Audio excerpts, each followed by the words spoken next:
Okay, mga kaibigan. Para makuha natin ang gusto natin sa buhay, kailangan natin ng tatlong mahahalagang bagay. Una, kalusugan. Hindi natin may enjoy ang kahit ano kung hindi maganda ang pakiramdam natin, di ba? Kumain ng tama, mag-ehersisyo, at magpahinga ng sapat. Pangalawa, pera. Aminin natin, ang pagkakaroon ng kaunting kalayaan sa pera ay nagbubukas ng maraming oportunidad.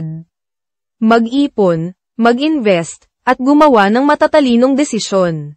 Pangatlo, kalayaan sa oras. Ano ang silbi ng kalusugan at kayamanan kung wala kang oras para i-enjoy ang mga ito? Mag-prioritize, magplano, at mabuhay sa kasalukuyan. Isipin mo nga kung mayroon ka ng lahat ng tatlo, malusog, may pera, at may oras para i-enjoy ito. Iyan ang tunay na diwa ng tagumpay. Kaya, magsimula na tayo ngayon sa maliliit na hakbang.